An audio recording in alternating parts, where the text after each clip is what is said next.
दक्षवस्त्रिधम्मा अर्जमणं वरुण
लीला का हम इंतजार कर रहे थे।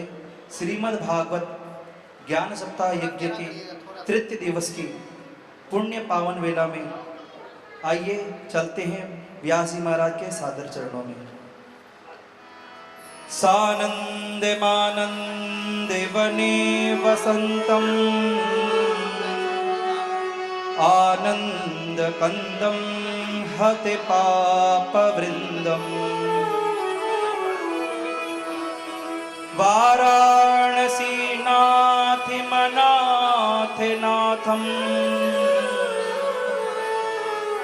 श्री विश्वनाथम शरणं प्रपद्ये।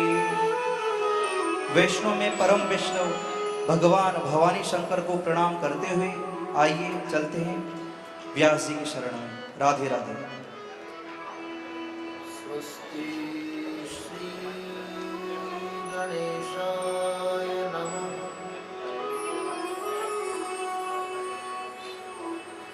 श्री सरस्वती नमः।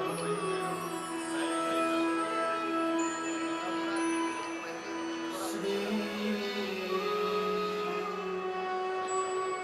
गुरुचरण कमल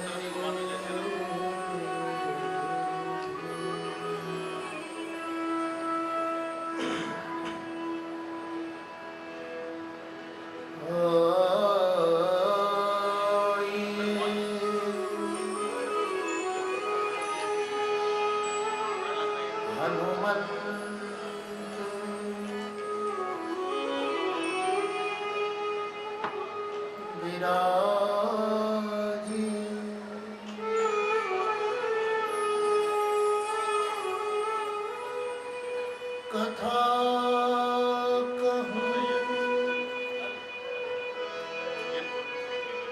मति अनुसार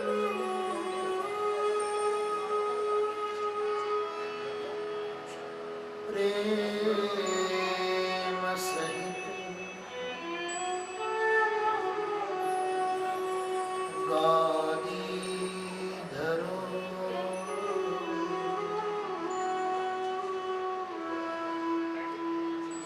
पधारिए पवन कुमार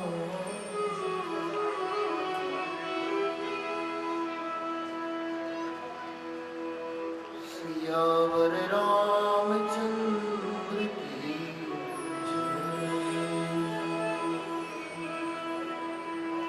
पवन सुत हनुमान की जय।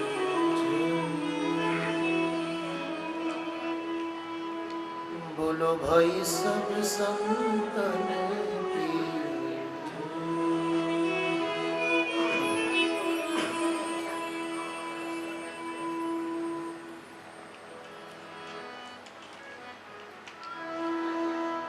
गंगा तरंग रमणी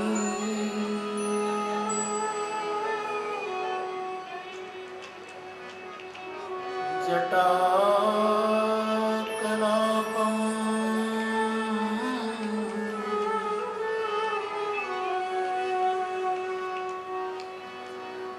गौरी निरंतर विभूषित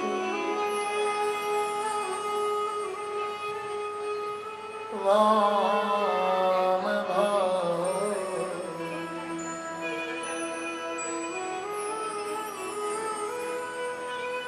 नारायण प्रियमनम्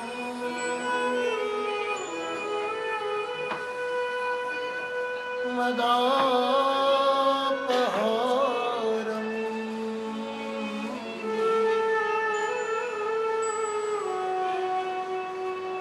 वाराणसी पुरपतिम्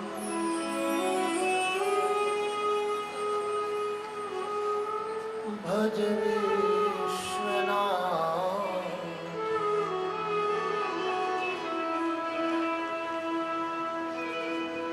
कस्तूरी तिलकं ललाटपटले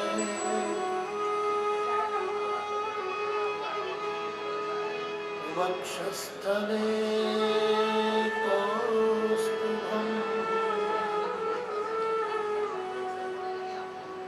नासाग्रे वरमौक्तिकं करतले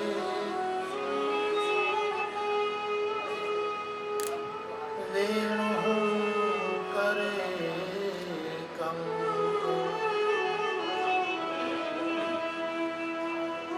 सर्वाङ्गे हरिचन्दनं सुललितम् कंठे च मुक्तावली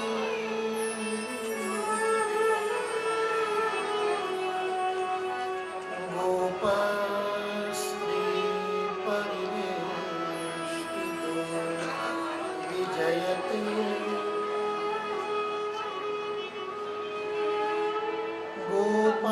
गोपालचूड़ा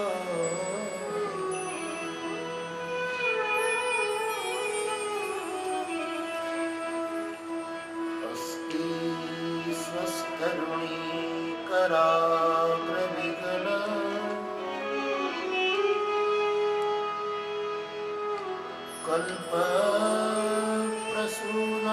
कल्पप्रसूनाकृतम्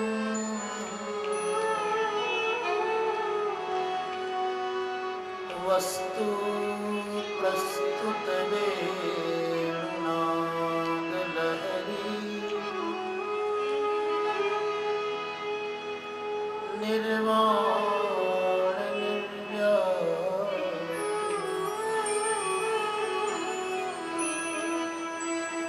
स्रस्त स्रस्त निबद्धनी विविलस गोपी सहस्रावृतम्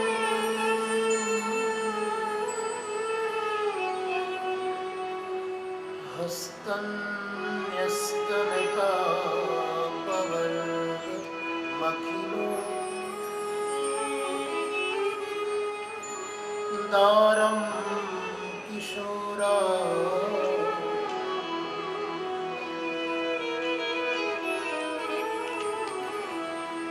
श्रीमद्हंस कुमाराश्च नारदं मुनिपुङ्गवम् निम्बार्कं श्रीनिवासं च वन्दे आचार्यपञ्चकम्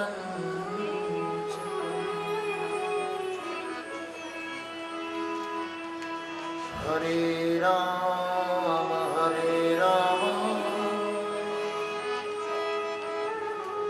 राम राम हरे हरे हरे कृष्णा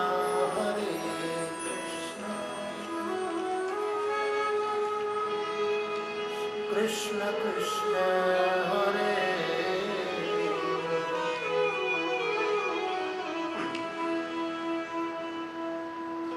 श्री चित्तचौरलाल की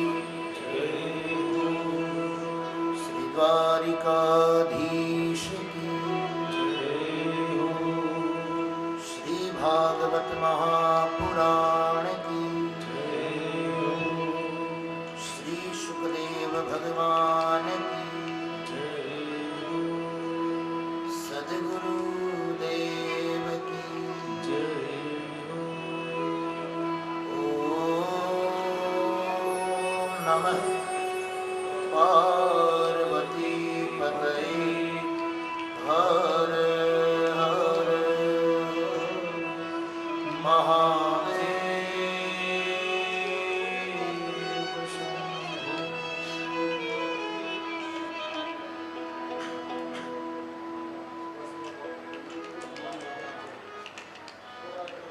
आइए मनवाणी को पवित्र करते हैं, कुछ देर भगवान नाम संकीर्तन का आश्रय लेते हैं।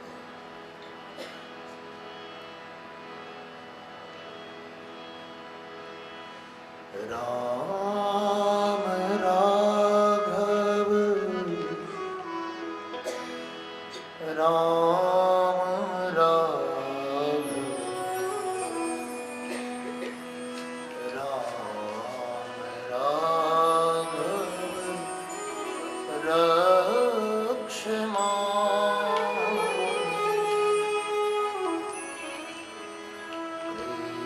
कृष्ण केशव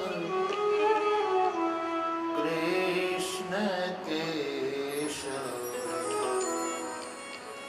कृष्ण केशव पाहि मां राम राघव राम राघव राम राघव रक्ष मां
राघव राम राघव राम राघव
श्री विपिन बिहारी लाल की जय हो।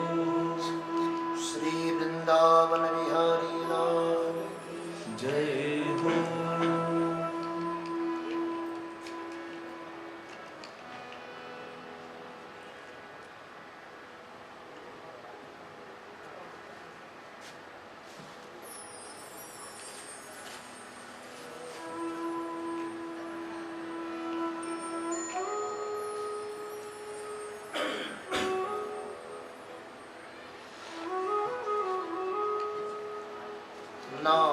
नारायणं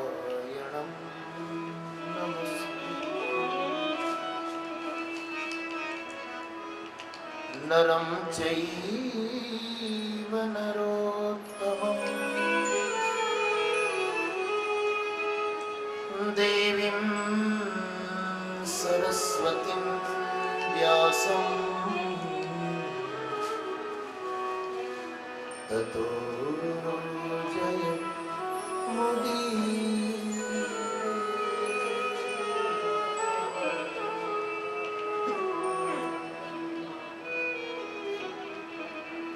श्रीमद् भागवत ज्ञान यात्रा के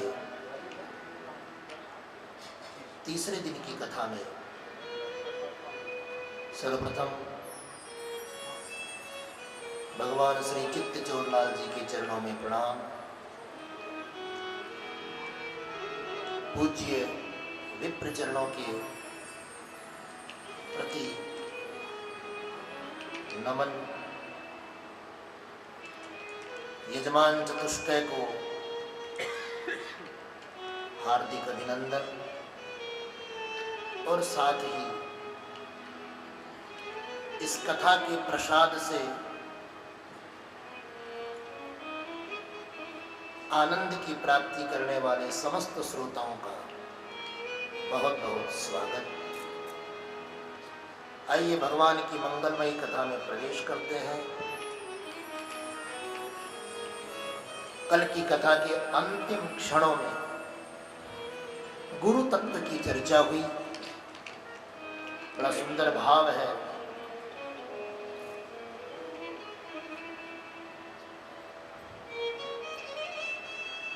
कर कृपा तेरे गुण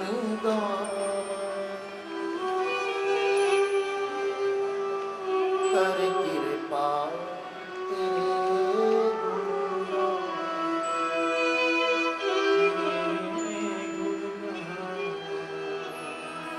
एक श्लोक मुझे बड़ा प्यारा अनुभव होता है। किसने लिखा ये तो मुझे नहीं मालूम, मैंने बहुत ढूंढा भी इसको, लेकिन ये कहाँ से प्रवाहित हुआ ये अब तक मुझे हाथ नहीं लगा। अगर किसी को लगे तो बताओ। ये बड़ा प्यारा श्लोक। आप सब लोग भी गुनगुनाते होंगे प्राय। गुरुर ब्रह्मा गुरुर्विष्णु गुरुर्देवो महेश्वरः गुरुर् साक्षात् परब्रह्म तस्मै श्री गुरवे।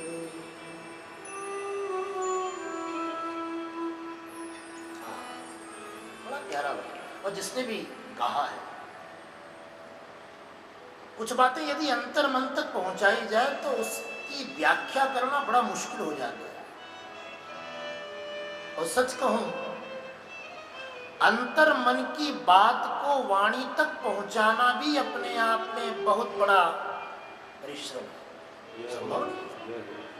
जो आपके मन में है और जिस तरह से, जिस भावना से, जिस भाव से, जिन शब्दों से आपने उसको अपने अंतर मन में सजो रखा है, उसको यदि आप वाणी के माध्यम से किसी के सामने परोसना चाहें,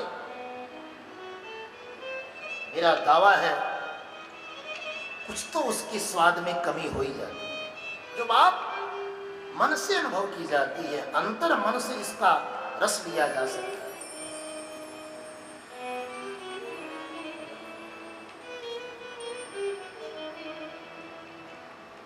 दो बात है। आप विद्या कहीं से भी ला सकते हैं, अपने जीवन में शिक्षा आप कहीं से भी ला सकते हैं,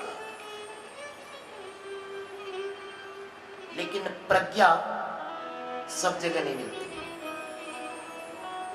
दो वाक्य, दो शब्द हैं, ध्यान से सुनिएगा। एक तो विद्या और दूसरी प्रज्ञा।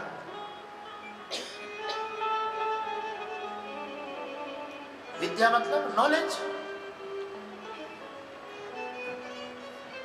नॉलेज कहीं से भी लिया जा सकता है। नॉलेज लेने के साधन कई हैं। आप कहीं भी सर्च कर सकते हैं उसको।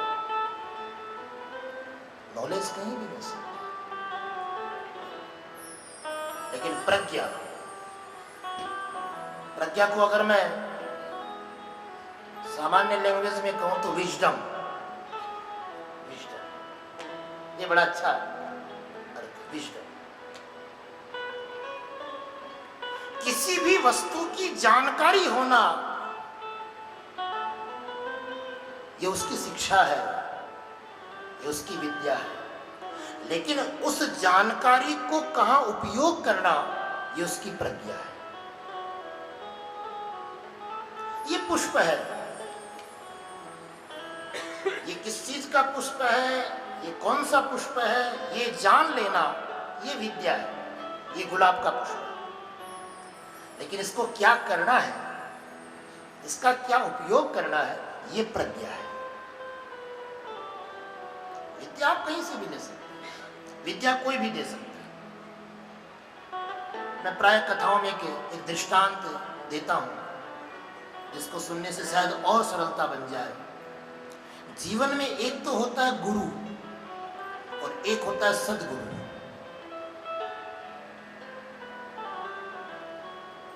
गुरु कौन और सदगुरु कौन? गुरु वो जो आपको रास्ता बताए, वो गुरु। और सदगुरु कौन? जो आपको मंजिल तक पहुंचाए। विद्या, शिक्षा रास्ता बताती है, लेकिन प्रज्ञा वहां तक पहुंचने का, वहां तक पहुंचाने का कार्य करता है। एक व्यक्ति किसी नए नए शहर में भटक गया, उसको रेलवे स्टेशन जाना था, रास्ता भूल गया, लोगों से पूछते पूछते पूछते पूछते परेशान हो गया। किसी ने कहा दाएं जाओ, किसी ने कहा बाएं जाओ, किसी ने कहा सीधे जाओ, जरा बड़ा परेशान हो गया। अंत में एक शख्स मिला, उसने पूछा मुझे रेलवे स्टेशन जाना है, क्या मुझे कोई सीधा सा रास्ता बता पाएंगे? उस व्यक्ति ने देखा बड़ा परेशान है,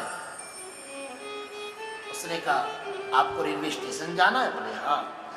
चलो मेरे साथ चलो, मैं तुम्हें रेलवे स्टेशन पहुंचा दिया। तो ध्यान देना, जिन्होंने रास्ता बताया वो गुरु थे, और जो मंजिल तक पहुंचा कर आया वो सदगुरु था।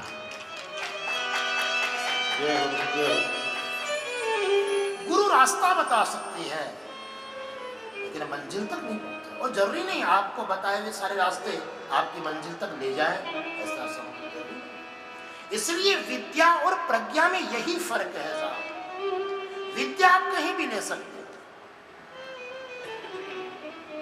आजकल तो लोग ट्रेंडिंग के हिसाब से गुरु बनाते हैं। अभी नेट में सर्च करेंगे, अभी ट्रेंडिंग में कौन से गुरुजी ज्यादा चल रहे हैं, इसका ज्यादा नाम है, इसके पास ज्यादा भीड़ है। एक व्यक्ति ने मुझसे पूछा कि गुरु के प्रति सबसे बड़ा अपराध क्या है? ध्यान से सुनिएगा, हो सकता है आपके जीवन में काम आएगा। गुरु के प्रति सबसे बड़ा अपराध क्या है? गुरु की आज्ञा नहीं मानना, यह अपराध है। बोले ना, राजा बलि ने भी तो एक समय ऐसा आया जब गुरु की आज्ञा को ठुकरा दिया। भगवान वामन जब गए भिक्षा लेने के लिए राजा बलि के दरवाजे पर, तो गुरु ने तो विरोध किया ही था। गुरु ने मना किया था कि बेटा मत जाओ उसके पास, लेकिन फिर भी राजा बलि ने अपने गुरु की आज्ञा ये अवहेलना की ना। और भागवत जी के पंचम स्कंद में भगवान ऋषभदेव तो कहते ही हैं, गुरु न सस्यात जननी न सास्यात। वो गुरु गुरु ही नहीं है जो तुमको मुक्ति के मार्ग पर न ले जाता हो, जो तुम्हें मुक्त न करता हो, जो तुम्हें तुम्हारी समस्याओं से मुक्त ना करता हो, जो तुम्हें तुम्हारी परेशानियों से मुक्त ना करता हो, जो तुम्हें तुम्हारे दुर्गुणों से मुक्त ना करता, वो गुरु गुरु ही नहीं। तो हम बड़े कंफ्यूजन है इस मामले में कि किसको गुरु बनाए, कौन हमें मुक्ति के मार्ग पर लेकर जाएगा, कौन हमें हमारी मंजिल तक पहुंचाएगा। ये बड़ा जटिल विषय है और इसमें कई बार हम भूल कर बैठते हैं और फिर बाद में थोड़ी अश्रद्धा होती है तो मन में पछतावा भी होता है, दुख भी होता है, तो आदमी चिंतित हो जाता है। ध्यान से सुनिए, हो सकता है मैं इस बात के लिए आग्रह नहीं करूंगा कि आप मेरी बात को माने ही, ऐसा कोई मेरी तरफ से आप पर प्रेशर नहीं है, आपको अच्छी लगे तो मान, लेकिन ये मेरा व्यक्तिगत अनुभव है, मैंने जो शास्त्रों के माध्यम से जो अनुभव किया है। कहावत है ना, जहां न पहुंचे रवि वहां पहुंचे कवि। और जहां न पहुंचे कवि वहां पहुंचे अनुभवी। जो अनुभव करने वाला होता है वो कवि की लेखनी से भी कई कोसों दूर पहुंच जाता उसका अनुभव। तो देखो हम तो अनुभव करने वाले हैं। गुरु के प्रति सबसे बड़ा द्रोह क्या है, सबसे बड़ा अपराध क्या है?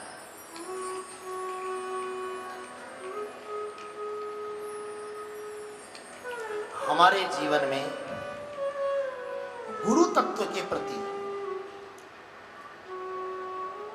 गुरु के प्रति, गुरु रूपी भावना के प्रति, गुरु रूपी मर्यादा के प्रति सबसे बड़ा अपराध यह है जब हम किसी गुरु का चयन उसकी साधना को न देखकर उसकी संपत्ति को देखकर करते हैं। समझने का प्रयास करें।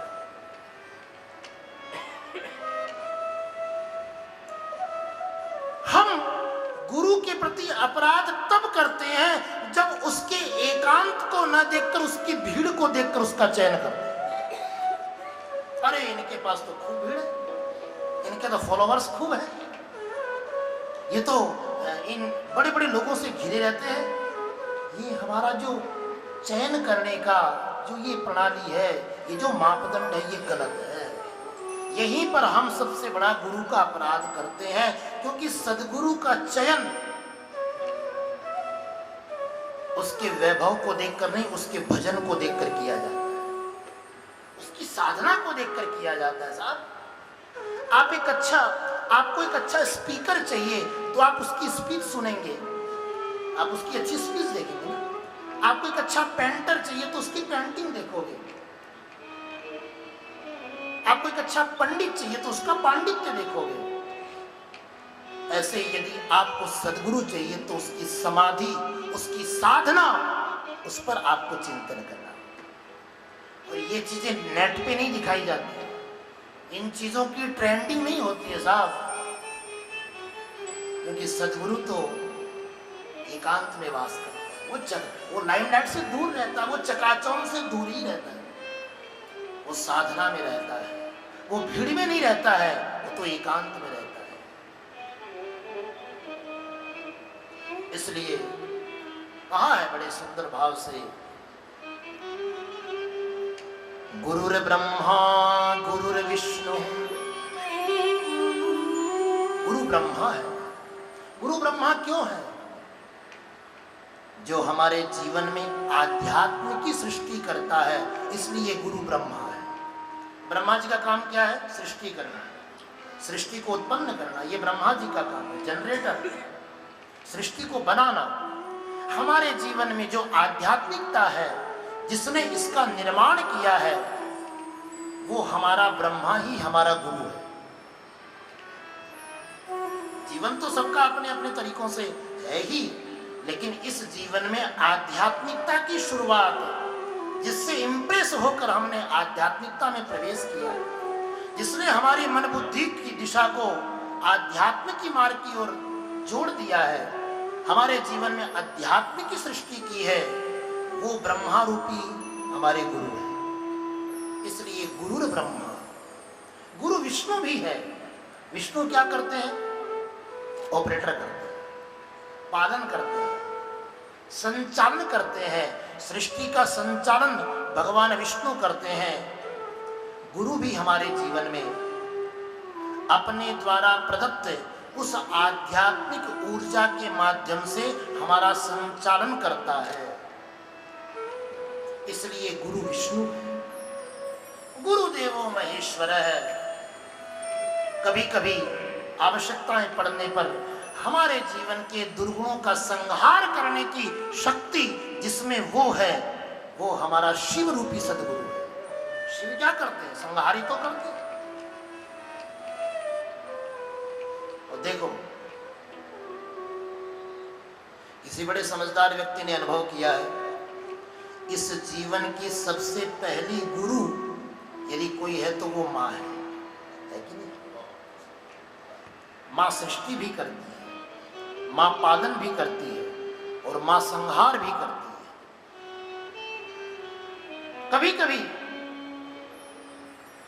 शरीर में कोई कांटा चुभ गया हो, उस कांटे को निकालने के लिए कोई सुई या कोई नोक के माध्यम से जब चुभोती है तो लगता तो ऐसा है कि बेटे पर सुई चुभ हो रही है, लेकिन उसका ध्येय क्या है?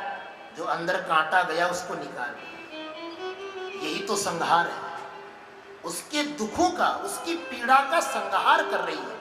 इसके लिए थोड़ी कठोरता अपनानी पड़ती है। और ये माँ ही तो है जो इतनी ममतामयी होते हुए भी हमारी प्रसन्नता के लिए, हमारे संकटों को मिटाने के लिए शिव बनकर संहारिणी भी बन जाती है। इसलिए गुरु ब्रह्मा गुरु विष्णु गुरु देव ईश्वर है। मैं आप सबसे यही निवेदन करूंगा, जीवन में सतगुरु का चयन बड़ी सूझबूझ से करो। बाकी सारी चीजें तुम चाहे जो कर लो, उसमें तुम्हारी छूट है। सदगुरु, और मैं तो कहता हूं सदगुरु ढूंढने की चीज ही नहीं है। जिस दिन हमारे अंदर शिष्य के लक्षण आ जाएंगे, सदगुरु अपने आप हमारे पास चले आएंगे। और ये बात प्रमाणित है। ऐसा नहीं है कि कहीं ढूंढने के लिए आपको वृंदावन, काशी, बद्रीनाथ आपको जाना पड़ेगा ना। ऐसा भी सुना गया है, ऐसा भी देखा गया है। बहुतों को तो घर बैठे बैठे सदगुरु मिल गए। मैंने बचपन में एक कहानी सुनी थी, जब हम लोग पढ़ते थे। आज गुरु की चर्चा चल गई तो थोड़ा गुरु की भूमिका बना रहा हूँ, और उसके बाद अपने प्रसंग में प्रवेश करूंगा। लेकिन जब बात गुरु की चल रही है, आपके पंजाबी भाव में ही कहते हैं ना, जित बिठे रावे उत ही बैठू, जो पहरावे सोई सोई पहरू, मेरी उनकी प्रीत पुरानी, बेचे तो बिक जाऊं।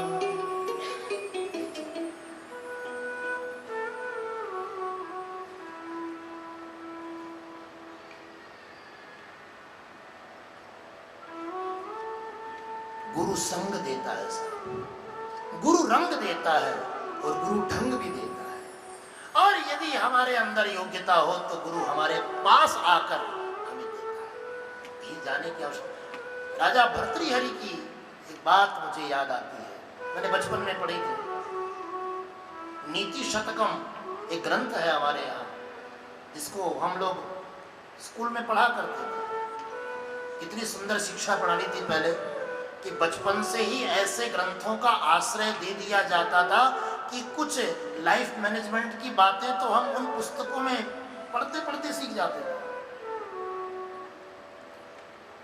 ध्यान से सुनना, बड़ी सुंदर बात है। छोटी सी कथा है लेकिन बड़ी मर्म की कथा है। एक राजा हुए जिनका नाम था राजा भर्तृहरि। बड़ा शौकीन राजा था, बड़ा विलासी राजा था। कहते हैं उसके जीवन में ऐसी विलासिता थी कि जब राजा सीढ़ी चढ़ता था तो अपना हाथ रेलिंग पे नहीं बल्कि कुमारियों के कंधे पर रखकर चढ़ता था।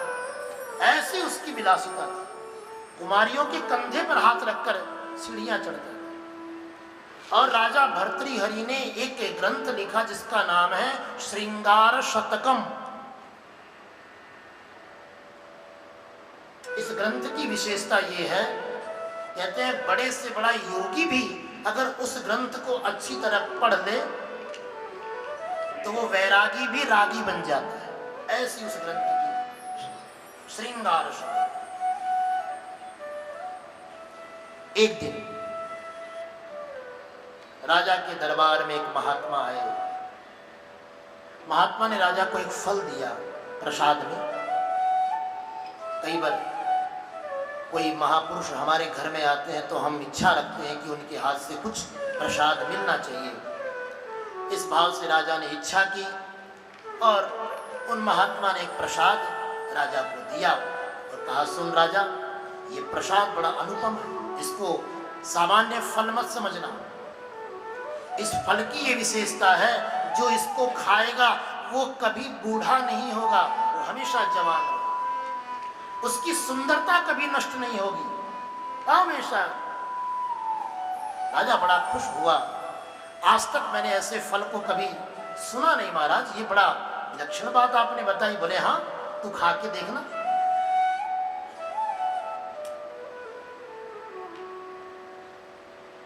महात्मा वो फल देकर चले गए। राजा सोचता है, इतनी महिमा इस फल की है, मैं इसे खाकर क्या करूंगा, क्यों न मैं इसे अपनी पत्नी को खिला दूं। राजा अपनी पत्नी से बहुत प्रेम करता था, उसके प्रति उसके मन में बड़ा अनुराग था। अगर पत्नी को खिला दूंगा तो वो हमेशा रूपवती रहेगी, कभी वृद्ध नहीं होगी, हमेशा सुखी रहेगी। अपनी पत्नी के प्रति ये भाव रखते हुए राजा ने वो फल अपनी पत्नी को दे।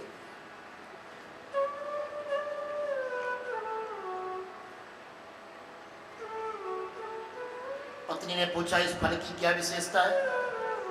तू खा तो सही, तू कभी वृद्ध नहीं होगी, कभी कुरूप नहीं होगी, बड़ी विशेषता। राजा ने सारी महिमा बताई फल की। बड़ा बहुत खुश हुई पत्नी, उसने वो फल अपने पास रख लिया। राजा अपने काम में लग गया। अब पत्नी सोचती है, ये इतना सुंदर फल है, इसकी ऐसी विशेषता है, मैं इसे खाकर क्या करूंगी, क्यों न मैं जिससे प्रेम करती हूं मैं ये फल उसको खिला दूं। अब देखो राग की उच्छृंखलता देखिए। पत्नी अपने मन में अपने राज के किसी कर्मचारी से प्रेम करती थी, यानी रानी अपने महल के किसी सेवक से प्रेम करती थी। उसने सोचा, क्यों न मैं ये फल उस सेवक को खिला दूं, जिससे वो हमेशा जवान रहेगा, उसके जीवन में कभी कोई पीड़ा नहीं आएगी। ये सोचकर रानी ने वो फल उस सेवक को दे दिया। उस सेवक ने वो फल ले तो लिया, फिर वो सोचता है, मैं इस फल का क्या करूंगा, क्यों न मैं जिससे प्रेम करता हूं ये फल उसको दे दूं। सेवक का प्रेम किससे? सेवक का प्रेम एक नर्तकी से, नाचने वाली से। उसने वो फल ले जाके नर्तकी को दिया। नर्तकी ने फल को पाया, उसकी महिमा सुनी, बड़ी खुश हुई। उसने सोचा, मैं ये फल लेकर क्या करूंगी, क्यों न मैं ये फल हमारे राजा साहब को दे दूं, जिससे वो हमेशा जवान रहेंगे, उनके जीवन में कभी कोई कष्ट नहीं।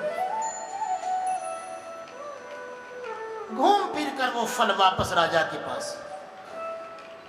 राजा ने उस फल को देखा, चौंक गया राजा। उसने नर्तकी से पूछा, सच सच बता, ये फल तेरे पास आया कैसे? उसने कहा, स्वामी सच बताऊं तो आपके ही सेवक ने हमको दिया। सेवक को बुलाया, तू बता तुझे कहां से मिला? उसने डरते डरते कहा, रानी साहिबा ने हमको दिया। और रानी साहिबा का नाम सुनते ही राजा चौंक गया।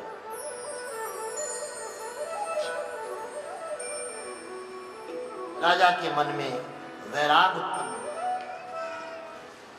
मैं जिससे प्रेम करता हूं वो किसी और से प्रेम करता है, और वो भी किसी और से करता है, और वो भी किसी और से।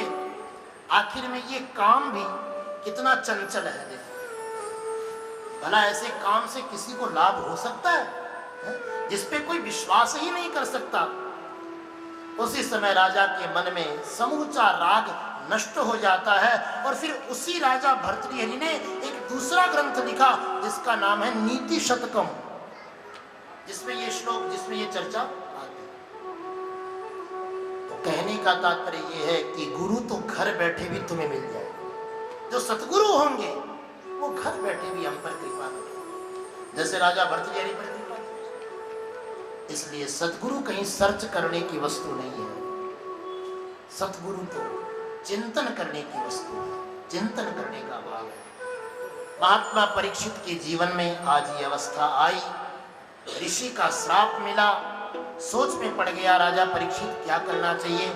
राजपाट का परित्याग करके राजा परीक्षित गंगा जी के तट पर चले आए, और गंगा जी के तट पर आकर सावधान होकर बैठ गए। सबसे पहले जीवन में जब भी कोई दुविधा आए, सबसे पहले अपने अभिमान को दूर कर देना।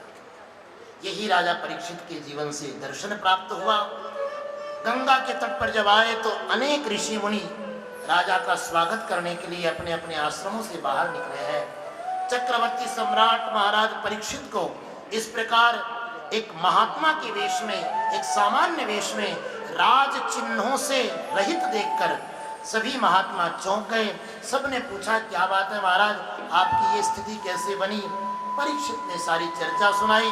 कहा मेरे द्वारा ब्राह्मण वंश का अपराध हुआ है, मेरे द्वारा एक ऋषि का अपराध हुआ है और उसी के श्राप के प्रतिफल से मुझे 7वें दिन मृत्यु प्राप्त होना सुनिश्चित है।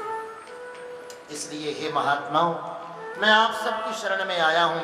अब आप लोग मुझे बताइए कि मुझे अपने जीवन के अंतिम 7 दिनों की क्या उपयोगिता करनी चाहिए, उसको कैसे उपयोग करना चाहिए। मृत्यु सामने खड़ी है, दिन बचे हैं 7, अब क्या करना है? बस यही जानने के लिए मैं आपकी शरण में आया हूँ। महात्मा बड़े प्रसन्न हुए, सबने अपने अपने तरीके से समाधान दिया, लेकिन वे सब गुरु थे, सतगुरु का तो अभी आना बाकी था।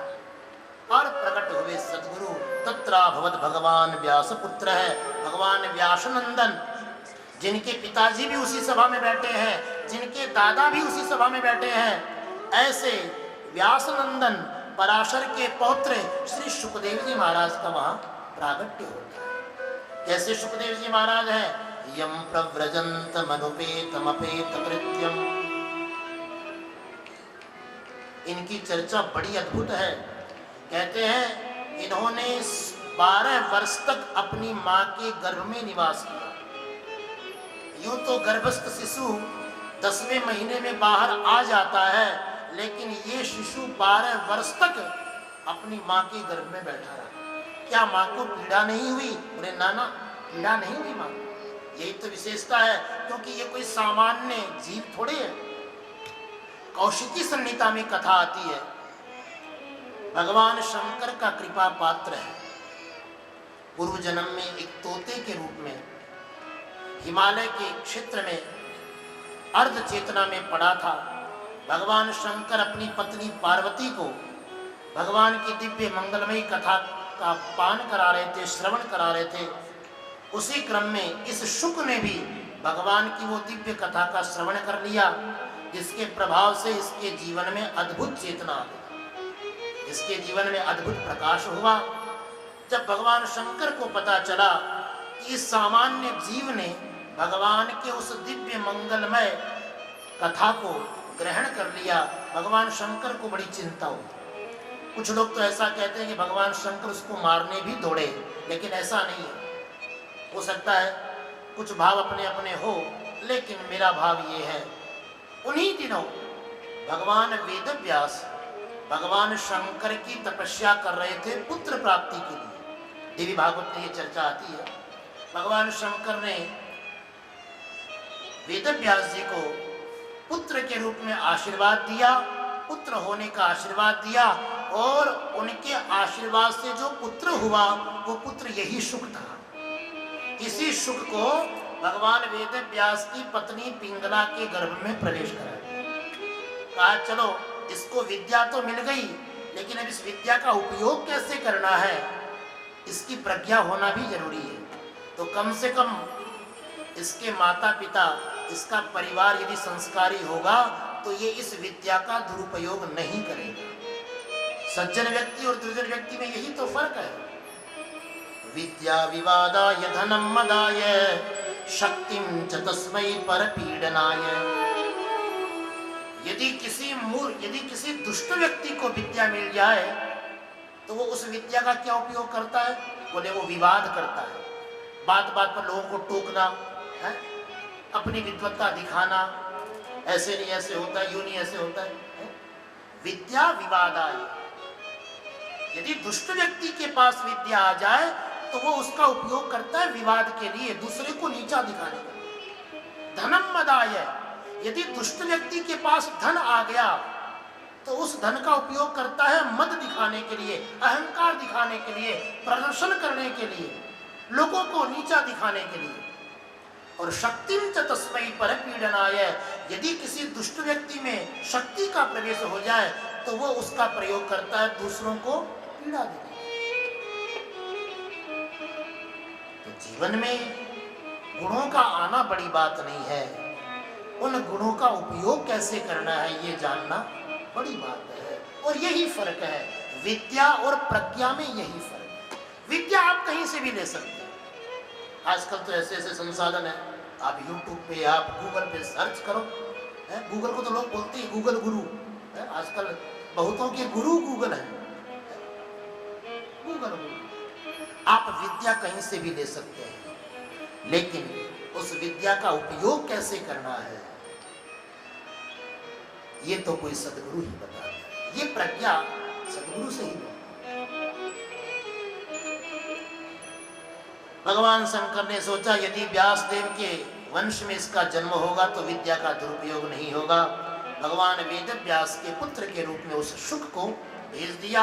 कालांतर में वह गर्भ में जब प्रवेश करता है तो बाहर निकलने से डरता है। क्यों डरता है?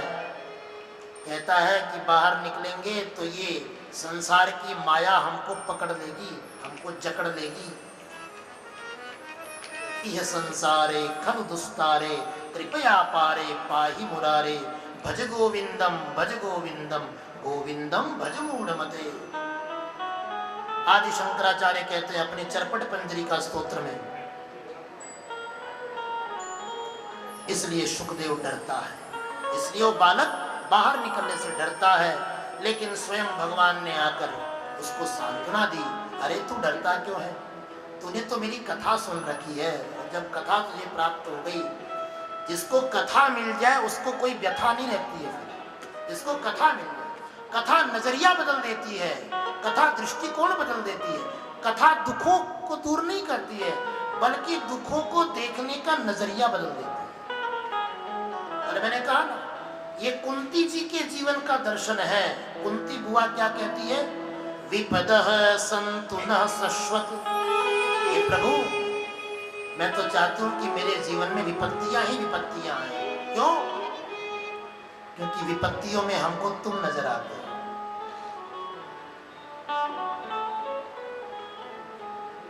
वाह सुख पर पत्थर पड़े, राम हृदय से जाए, बलिहारी वा दुख की जो पल पल राम रटाए। वाह सुख पर पत्थर, कथा दृष्टि बदल देती है। भगवान ने सांत्वना दी, शुकदेव का जन्म हुआ, बालक का जन्म हुआ, नामकरण किया गया उसका शुकदेव। लेकिन ये क्या, एक ब्राह्मण के लिए ऐसी मर्यादा है, ब्राह्मण वंश में जब किसी बालक का जन्म होता है तो 5वें वर्ष में उसकी यज्ञोपवीत संस्कार हो जाता है, उसका जनेऊ संस्कार हो जाता है 5वें वर्ष में। ब्रह्म वर्चस कामस्तु लिखा है, यदि ब्रह्मतेज की कामना हो तो ब्राह्मण का यज्ञोपवीत संस्कार 5 वर्ष की अवस्था में हो जाना चाहिए। तो 12 वर्ष के थे तब जन्म हुआ, और 16वें वर्ष में यानी 5वें वर्ष में उनका यज्ञोपवीत संस्कार हो रहा था। और उसी संस्कार के अवसर पर शुकदेव जी को स्मृति होती है, उन दिव्य वैदिक मंत्रों को सुनकर उन्हें भागवत का स्मरण होता है, और तुरंत घर छोड़ के चल पड़े। यम प्रव्रजंतम अनुपेतम अपेत कृत्यम, अपने संस्कारों का परित्याग करके, ब्राह्मणोचित संस्कारों का, बड़े संस्कारों का परित्याग क्यों किया? कहा जहां विकार होगा वहीं तो संस्कार की आवश्यकता पड़ेगी, जहां गंदगी होगी सफाई तो वहीं करनी पड़ेगी। यहाँ तो शुकदेव निर्विकार है, उनके जीवन में कोई विकार ही नहीं है, तो संस्कार की क्या आवश्यकता है? शुकदेव जी वहां से चल पड़े अपनी धुन में। मुझको राधा रमन कर दो ऐसा मगन, बस एक ही लगन, रटूं तेरा नाम मैं आठों याम,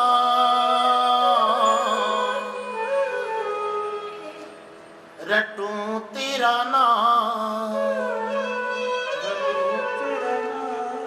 मैं आठों याम, मुझको राधा रमन कर दो ऐसा मगन, मुझको राधा रमन कर दो ऐसा मगन, ओ मुझको राधा रमन कर दो ऐसा मगन, मुझको राधा रमन कर दो ऐसा मगन, रटो तेरा नाम मैं आठों याम, रटो तेरा नाम मैं आठों याम, मुझको राधा रमन कर दो ऐसा मगन, मुझको राधा रमन जय हो कर दो ऐसा। श्री चित्त चोर लाड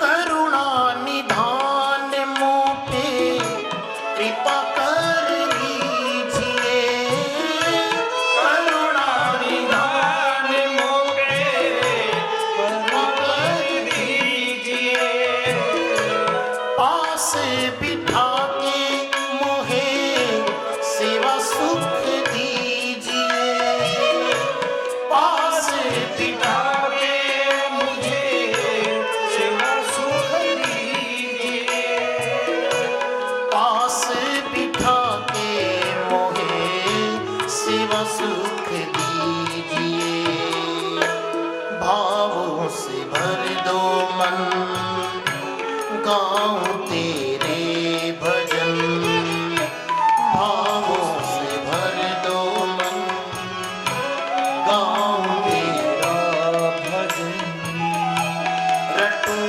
तेरा नाम मैं आठों याम, रटूं तेरा नाम मैं आठों याम, मुझको राधा रमन कर दो ऐसा मगन, मुझको राधा रमन कर दो ऐसा मगन। श्री राधा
सजाऊं मैं भाव भरे भूषणों से आपको सजाऊं मैं नित नए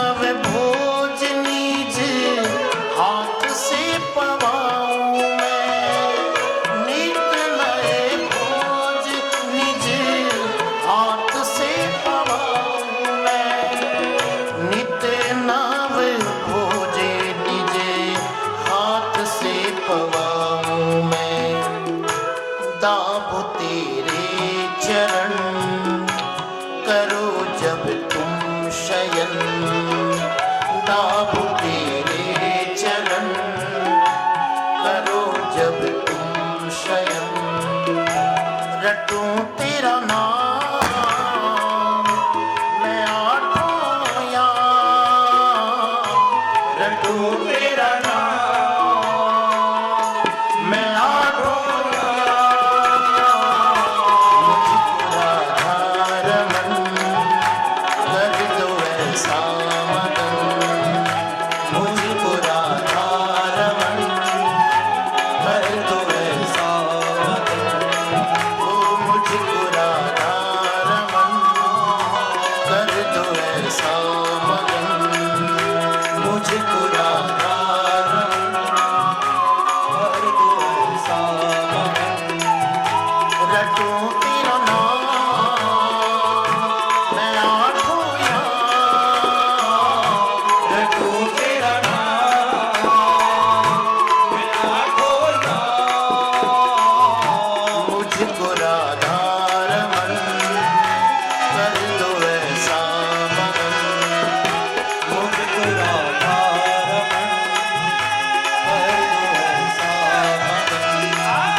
नित्य नावे भोज निज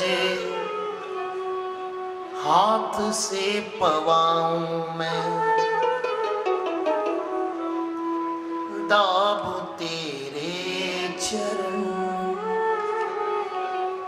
करो जब तुम शयन, मुझको राधा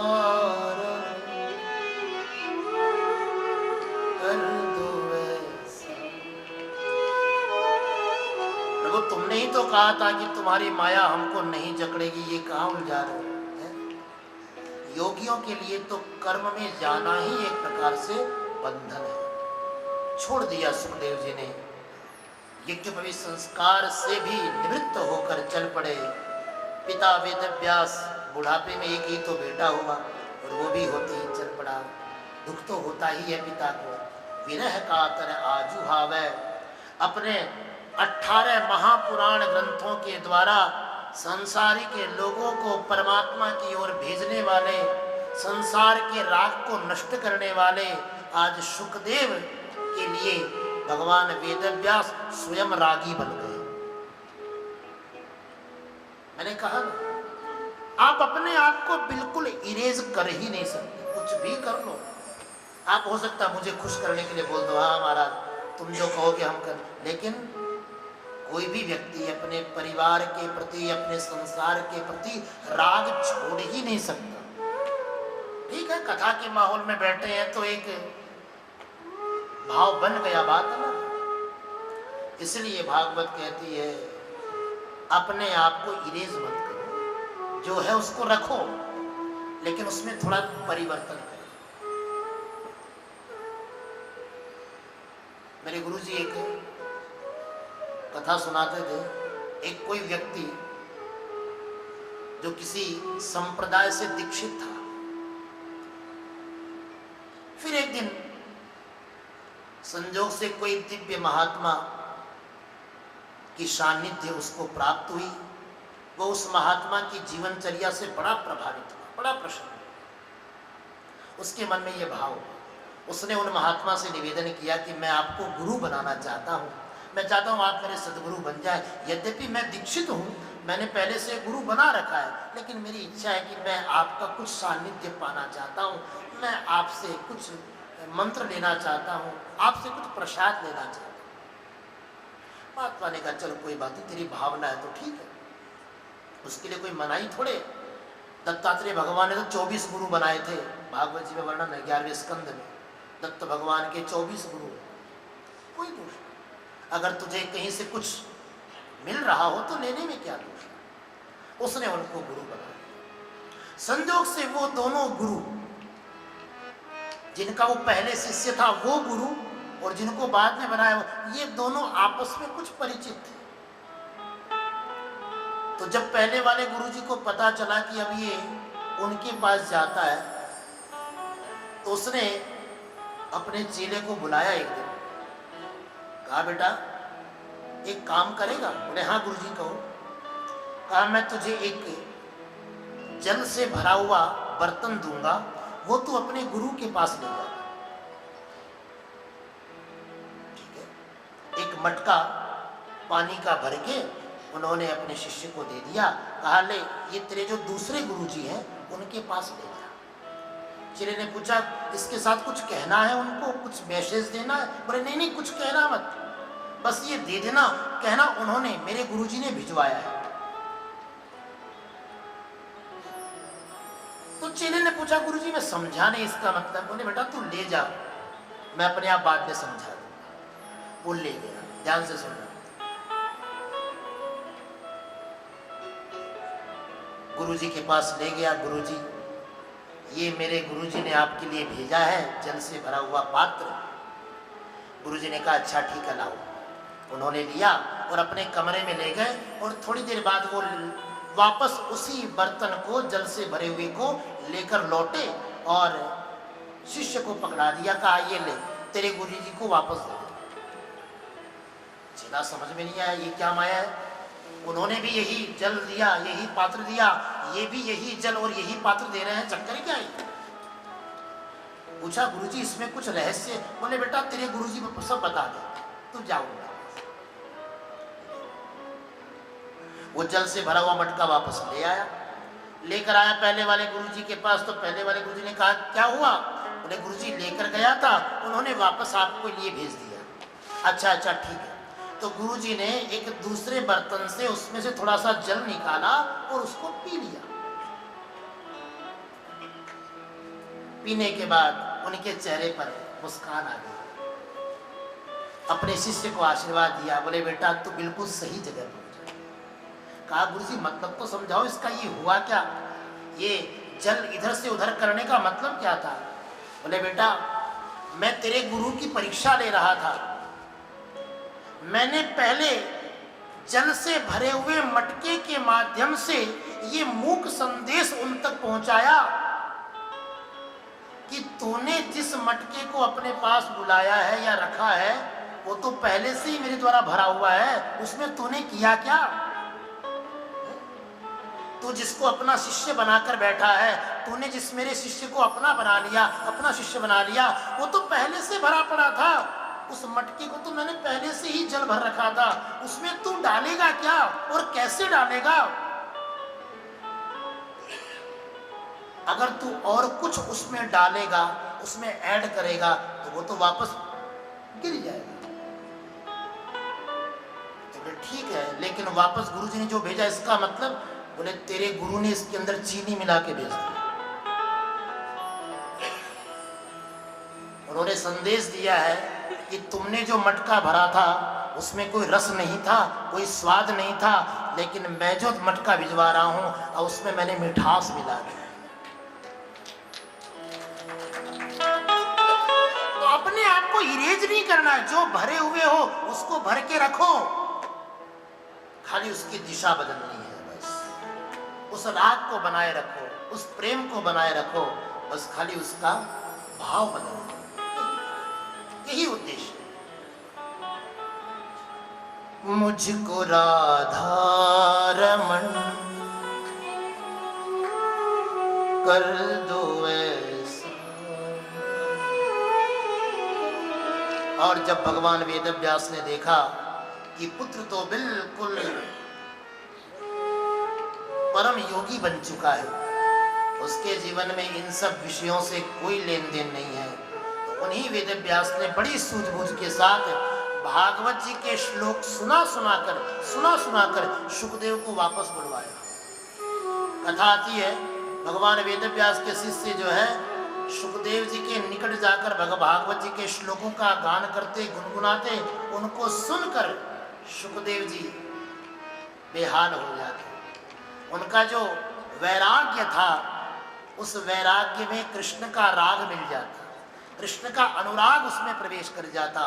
बरहा पीडम नटवर वपुः कर्णयोः कर्णिकारम बिभ्रतवासः कनक कपिशम वैजयन्तीं च मालाम् रन्ध्रान् वेणोः अधर सुधया पूरयन् गोपवृन्दैः वृन्दारण्यं स्वपद रमणं प्राविशद गीत कीर्ति।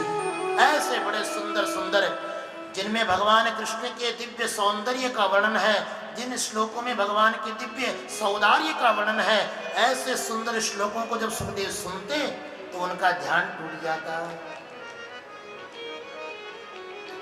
और फिर आखिर में लौटना पड़ा सुखदेव को।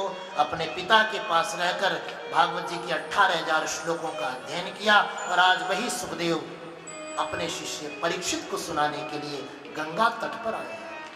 बुलावा नहीं भेजा गया साहब, कोई डेट फिक्स नहीं की गई, कोई मुहूर्त नहीं बनाया गया, बस शिष्य की भावना उमड़ पड़ी और गुरुदेव अपने आप चले आए। उस सभा में सुखदेव जी का प्रवेश हुआ, दिव्य चट्टान पर अपना आसन बिछाया और सुखदेव जी महाराज ने उस सभा को देखा। सारी की सारी सभा सुखदेव महामुनि के उस दिव्य योग से परिचित थी, उनके दिव्य भाव से परिचित थी, इसलिए सबने बड़े भाव से सुखदेव जी की मुक्त कंठ से प्रशंसा की। परीक्षित ने अपने सदगुरु का पूजन किया और अपने दो प्रश्न अपने गुरु के चरणों में निवेदन किए। देखो, 2 प्रश्न पर ही ये बात टिकी है, ये 2 प्रश्न पर ही 7 दिन की चर्चा है। कौन कौन से प्रश्न? अतः पृच्छामि संसिद्धिं योगिनां परमं गुरुं पुरुषस्य यत्कार्यं म्रियमाणस्य सर्वथा। सबसे पहले तो गुरुजी मैं ये जानना चाहता हूं कि जिस व्यक्ति को मरना हो उसको क्या करना चाहिए, जिसकी मृत्यु सामने हो उसको क्या करना चाहिए। और दूसरा प्रश्न मेरा ये है, नितरम उस मृत्यु से उस पुरुष को दिव्य सिद्धियों की प्राप्ति कैसे हो सकती, उसकी मृत्यु सुधर कैसे सकती, उसको मृत्यु सुधारने का क्या प्रयास करना चाहिए। ये 2 प्रश्न महात्मा परीक्षित ने अपने गुरुदेव के चरणों में रखे और गुरुदेव भगवान ने दूसरे स्कंद में भागवत जी की कथा का प्रारंभ किया। दूसरे स्कंद में 10 अध्याय हैं। इन 10 अध्यायों में सुखदेव जी के द्वारा कथा प्रारंभ, मंगलाचरण की बात की है, ध्यान विधि का वर्णन किया है। सबसे पहले तो ये होना चाहिए कि आप कथा सुनने के लिए बैठे तो हैं, लेकिन कथा सुनने की योग्यता आप में है या नहीं है, इस बात का विचार करना चाहिए। जैसे हमने पहले महात्मा की कथा में सुना और कल भी चर्चा हुई थी, प्रमादेन हतम श्रुतम, जो व्यक्ति प्रमाद करता है उसका सुना हुआ सब बेकार है, उसने सुनकर भी कुछ नहीं पाया जिसने प्रमाद किया। ये चर्चा मैं कल कर चुका हूं। इसलिए कुछ अधिकार की बात है, कुछ योग्यता की बात है। तो सबसे पहले सुखदेव जी ने ध्यान विधि का वर्णन किया। 2 बात है ध्यान से सुनना, इसलिए मैं बार बार ये वाक्य जोड़ देता हूं, ध्यान से सुनना। 2 बात है, एक तो होता है ध्यान और दूसरी है प्रार्थना। भक्ति में ये 2 काम ही तो करते हैं हम, या तो ध्यान करते हैं या प्रार्थना करते हैं। जब आप पूजा करते हैं तो सबसे पहले हम क्या बोलते हैं, भगवान का ध्यान करो, और पूजा पूरी होने के बाद क्या बोलते हैं, भगवान की प्रार्थना करो, है कि नहीं। ये 2 ही तो कर्म, इन 2 के बीच में ही सारे उपचार हैं, वो अलग बात है। लेकिन मुख्य रूप से 2 ही क्रिया है अपने आराध्य के सामने, या तो ध्यान करना या प्रार्थना करना। दोनों में फर्क क्या है? क्या प्रार्थना में ध्यान नहीं है? बोले ना। क्या ध्यान में प्रार्थना नहीं है? बोले ना। ध्यान अलग है, प्रार्थना समझने का विषय, ध्यान से समझना। ध्यान किसको बोलते हैं? मैंने एक महापुरुष से ये बात सुनी, मुझे बड़ी अच्छी लगी, इसलिए आपको बता रहा हूं। ध्यान और प्रार्थना में क्या फर्क है?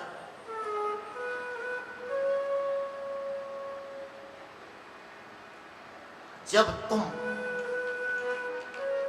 अपने आराध्य को अपनी बात सुना रहे हो, उस प्रक्रिया का नाम है प्रार्थना। यानी अपनी बात अपने इष्ट देवता को सुनाना, यह है प्रार्थना। और अपने इष्ट देवता की बात खुद सुनना, यह है ध्यान।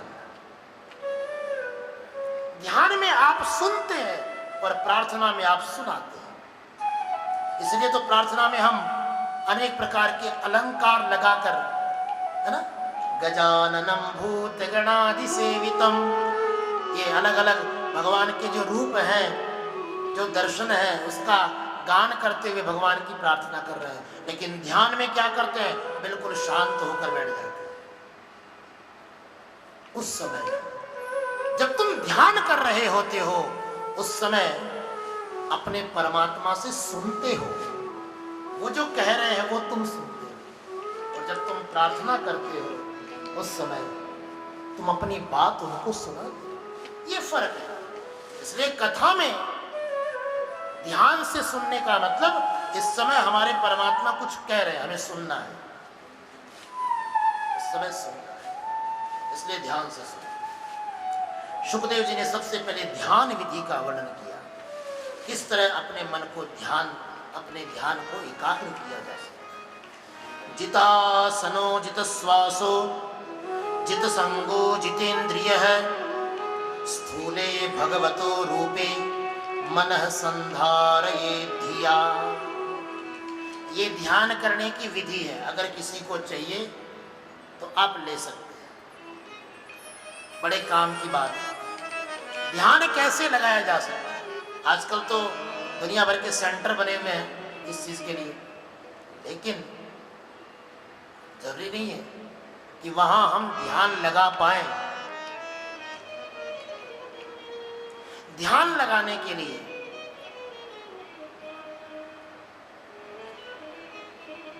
पांच चीजों का होना बहुत जरूरी है। कौन कौन सी? जितासनो, अपने आसन पर जीत होना। आप जिस आसन पर बैठे हैं उस पर आपकी विजय हो। आज सुबह ही आसन की चर्चा हो रही थी हमारे बीच। आसन में बड़ी करामात।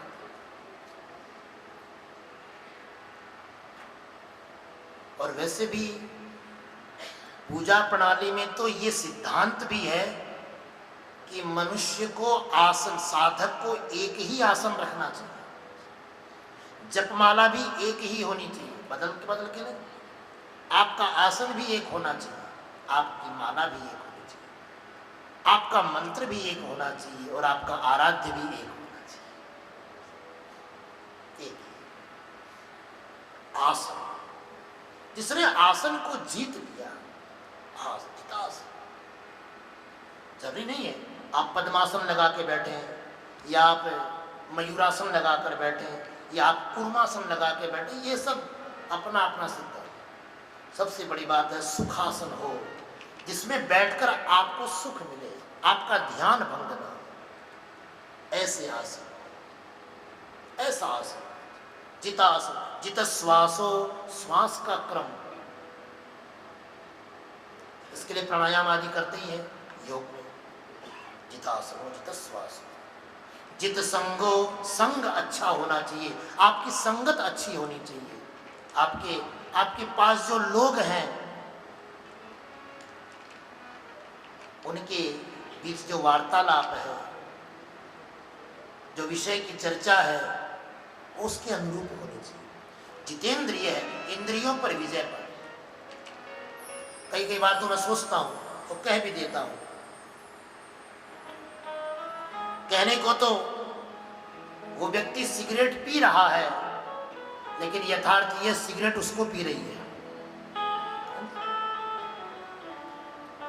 अच्छा, मजे की बात देखो, सिगरेट की साइज कितनी है? 3.5 अंगुल। और आदमी की साइज कितनी है? 3.5 हाथ। लेकिन दोनों में ताकतवर कौन है? 3.5 अंगुल वाली, यूं कथा के बीच से उठा के ले जाती है। अरे 3 घंटे तो कम से कम सब्र कर। ना ना, अब बर्दाश्त नहीं होता। कमजोर कौन है? हमारी आदत कमजोर है, इंद्रियां हमें कमजोर कर रही है, आदत हमें कमजोर। इसलिए कहा भोगा न भुक्ता वयमेव भुक्ता। भोगों को हम नहीं भोग रहे हैं, बल्कि भोग हमें भोग रहे हैं, भोग हमें भोग रहे हैं। इसलिए जितेंद्रिय इंद्रियों पर विजय पाए।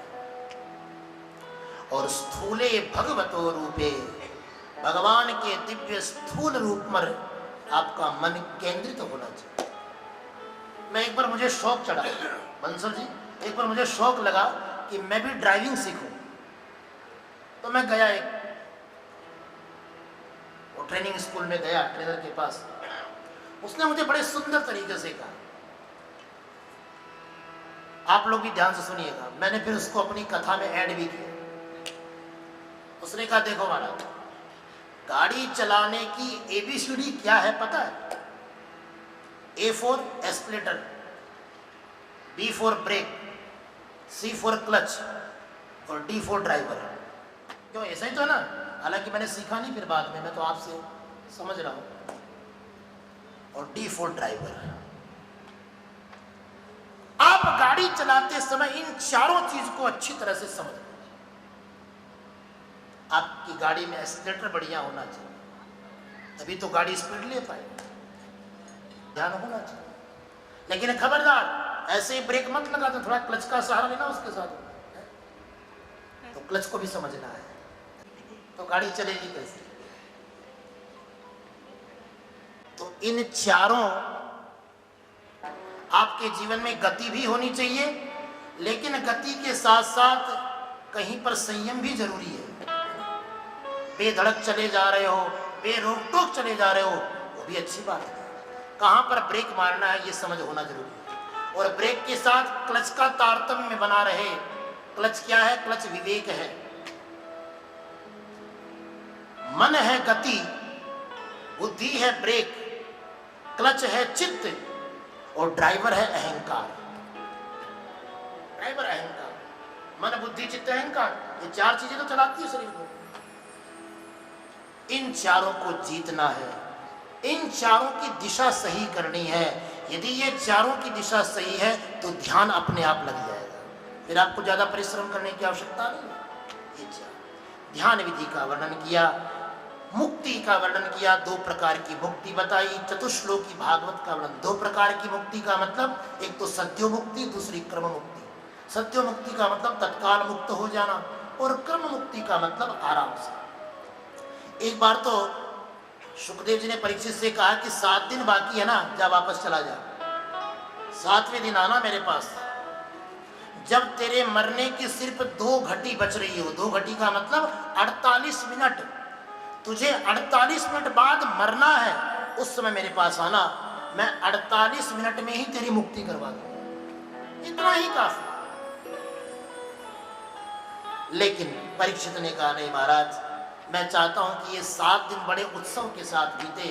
तो सुखदेव जी ने कहा अगर उत्सव चाहिए तो बैठ जा, उत्सव तो कथा से ही मिलेगा, उत्सव तो भगवान नाम से ही मिलेगा, भगवत संकीर्तन से ही उत्सव बनता है। और फिर उसके बाद चतुश्लोकी भागवत, 4 श्लोकों की भागवत। सबसे पहले 4 श्लोकों की भागवत, और उन्हीं 4 श्लोकों से 18,000 श्लोक बनाए गए। उस चतुश्लोकी भागवत का परिचय कराया। 10वें अध्याय में 10 लक्षण बताए, और फिर तीसरे स्कंद में प्रवेश करते हैं। तीसरे स्कंद में 33 अध्याय है, 33, गिनती करते रहना, कोई दिक्कत नहीं। 335 अध्याय है भागवत जी में। पहले स्कंद में 19 अध्याय, दूसरे स्कंद में 10 अध्याय, और तीसरे स्कंद में 33 अध्याय। इन 33 अध्यायों में चर्चा है। सबसे पहले सृष्टि का वर्णन।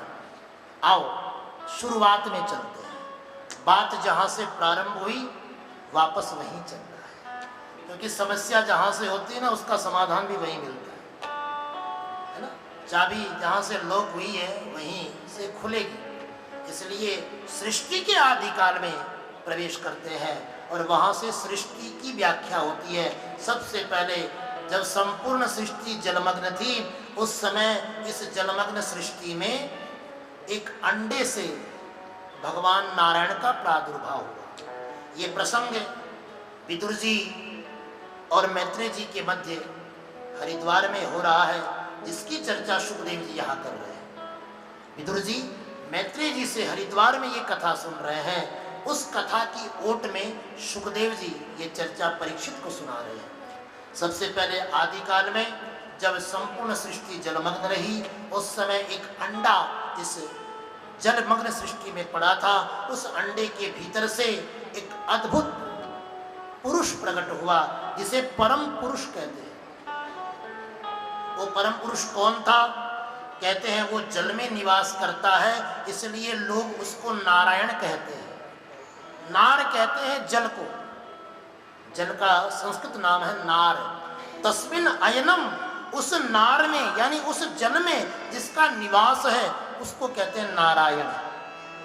वो परम पुरुष नारायण है, जिनके नाभि से एक कमल की उत्पत्ति हुई और उस कमल से ही हिरण्यगर्भ ब्रह्मा जी की उत्पत्ति होती है। ब्रह्मा जी कमल पर प्रकट तो हुए, लेकिन उन्होंने इर्द गिर्द देखा, कुछ दिखाई नहीं पड़ा। क्या इस सृष्टि में मैं अकेला ही हूँ और कोई नहीं है?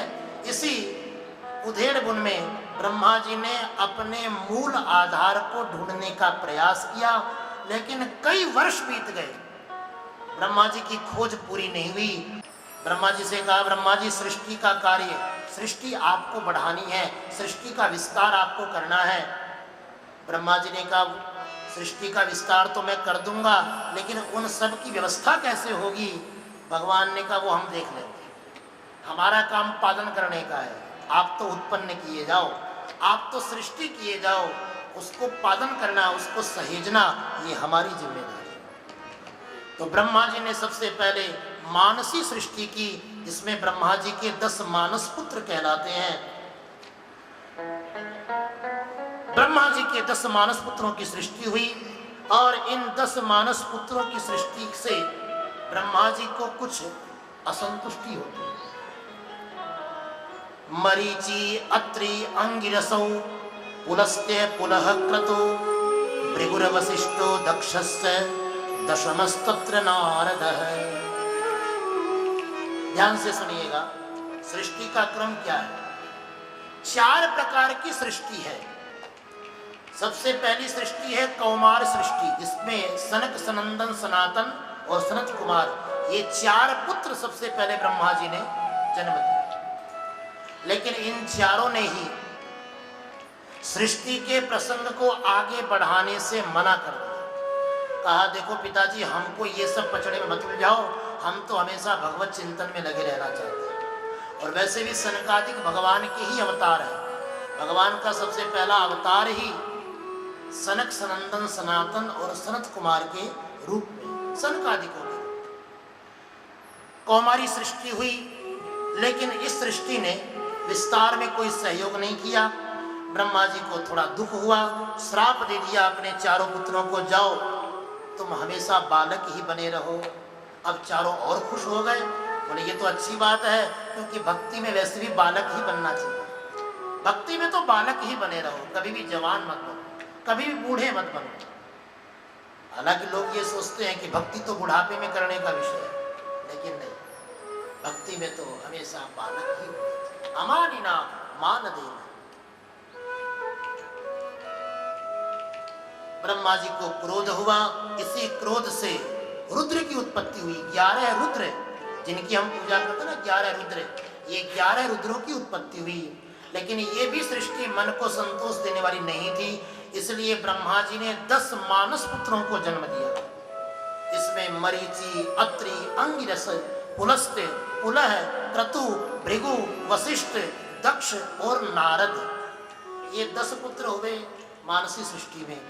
लेकिन मानसी सृष्टि की सबसे बड़ी दुविधा ये थी कि जैसा सोचो वैसी सृष्टि बन जाए। इससे तो बड़ी दुविधा हो जाएगी, आदमी कुछ भी सोच लेगा, कुछ भी कर लेगा। तो ब्रह्मा जी ने उस मानसी सृष्टि को भी रोक दिया और उसके बाद मैथुनी सृष्टि प्रारंभ हुई। स्त्री और पुरुष के द्वारा सृष्टि का प्रजनन प्रारंभ हुआ, जिसमें सबसे पहले पुरुष, सबसे पहले मनुष्य का नाम है स्वयंभुव मनु, और उनकी पत्नी स्त्री जिसका नाम है शतरूपा।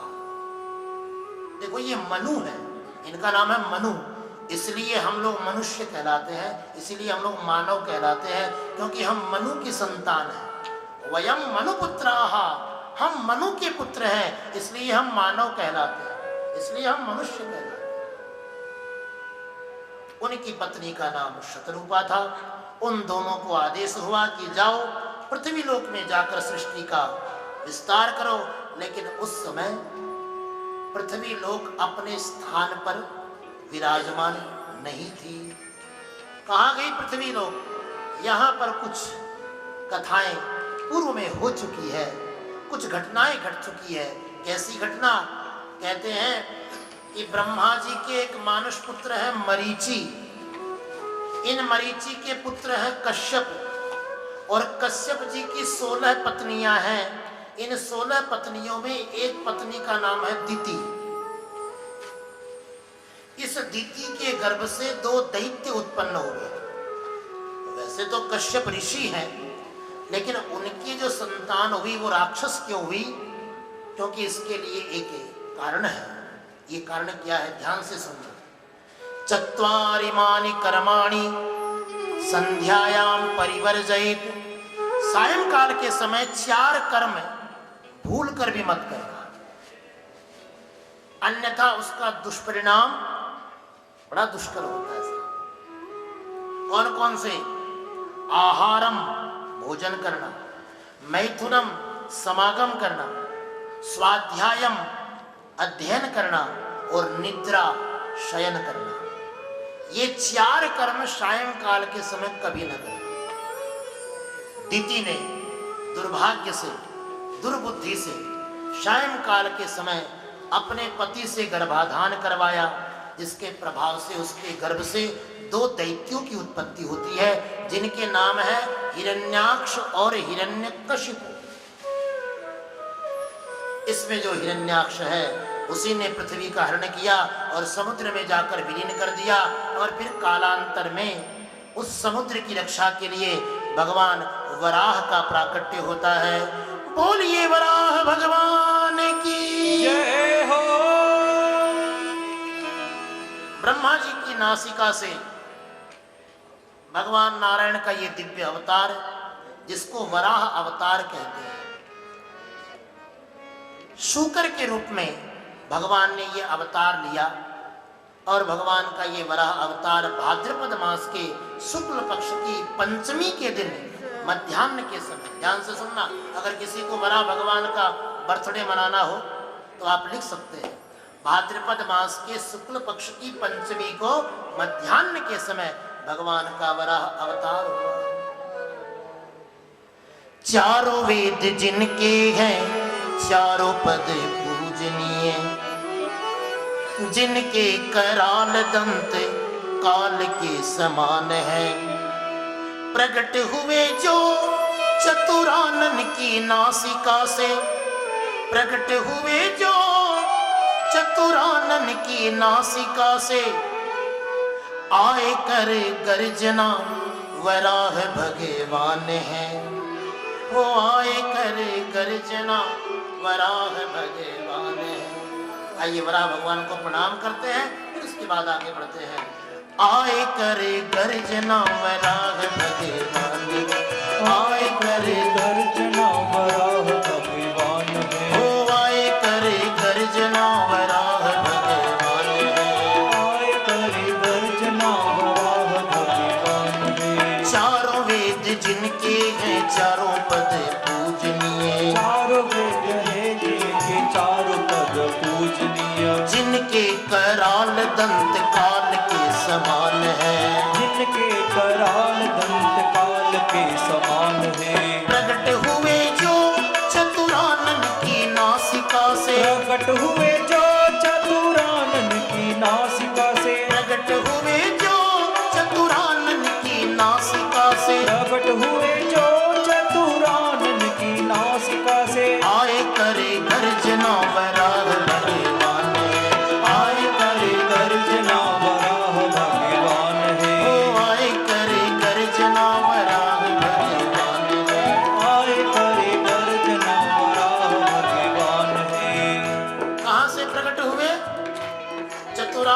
नासिका से ब्रह्मा जी ने अपने पुत्र स्वयंभू मनु को आदेश दिया, जाओ बेटा तुम पृथ्वी लोक पर वास करो।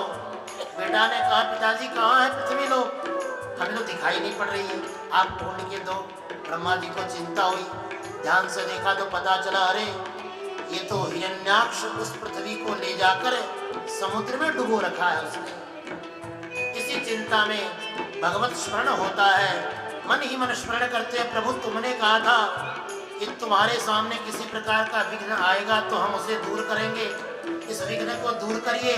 तो भगवान ने उनकी नासिका से अवतार लिया और सीधे भगवान छलांग लगाते हैं समुद्र के भीतर।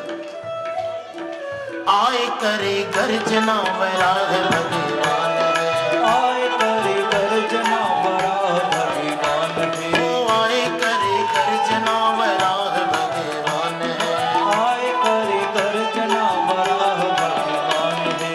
ऊंची करे पूछ ग्रीव बालों को झटक के वे, ऊंची करे पूछ ग्रीव बाल को झटकते हुए, चोट से खुरों को सिंधु वेग हरने लगे, चोट से सिंधु वेग हरने लगे। ओ ऊंची करे पूछ ग्रीवे बालों को झटक के वे, ऊंची करे पूछ ग्रीव बालों को झटकते हुए, चोट से खुरों को सिंधु वेग हरने लगे। चोट से खुरों को सिंधु वेग। जब भगवान वराह ने अपनी गर्दन के बालों को जोरों से हिलाया तो मानो आकाश के तारे मंडल यहाँ वहां छितराने लगे, और भगवान ने जो ही समुद्र में छलांग लगाई, समुद्र की लहरें आकाश तक पहुंच गई, मानो समुद्र ने अपने दोनों भुजाएं ऊपर उठा ली और समुद्र त्राहिमाम कह रहा हो।